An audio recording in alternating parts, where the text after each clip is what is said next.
আচ্ছা সোমদা, আমার কাছে খবর আছে তোমরা নাকি লাস্ট ইয়ারে 100-রও বেশি অ্যাপ্লিকেশন রিজেক্ট করেছো। এই কিছু পজিটিভ দিয়ে স্টার্ট কর, এটা কাট কাট কাট, এটা দিস না।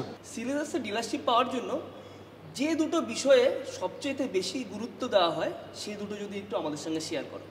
এক হচ্ছে এরিয়াতে আমরা প্রেফার করি minimum 6000 square feet carpet area, স্ট্যান্ডঅ্যালোন property হতে হবে উইথ গ্রাউন্ড ফ্লোর অ্যাক্সেস। আর দ্বিতীয়ত লোকেশন, আপনার এলাকাটি ডেন্সলি পপুলেটেড হতে হবে আর আপনার জায়গাটি হতে হবে শহরের মেন মার্কেটে। ধরে নেওয়া যাক আমি বিশাল বড় শিল্পপতি, আমার কাছে প্রচুর টাকা আছে, তাহলে কি আমি শ্রীলেদার্সের ডিলারশিপটা পেতে পারি? আরে না, অমনি না। ডিলারশিপের মধ্যে দিয়ে আমরা শ্রীলেদার্স পরিবারের একজন সদস্য খুঁজে থাকি।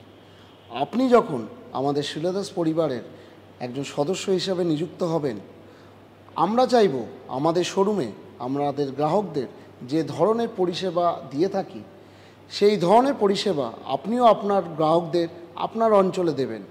আর এটা শেখার জন্য আপনাকে বাইরের কোনো ইনস্টিটিউশন বা অর্গানাইজেশনে যেতে হবে না।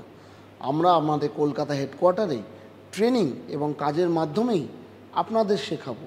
হ্যাঁ, অবশ্যই আপনার সেই আগ্রহটা থাকতে হবে।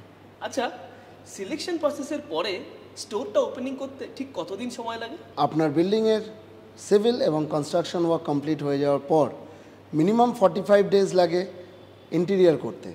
আর ওপেনিং ডেটের 4 সপ্তাহ আগে আপনার ওপেনিং স্টকটা এখানে রেডি হবে। আর তার 2 সপ্তাহ আগে আপনার সেলস অ্যাসিস্ট্যান্টরা এবং ম্যানেজাররা আমাদের কলকাতা হেডকোয়ার্টারে আসবে ট্রেনিংয়ের জন্য।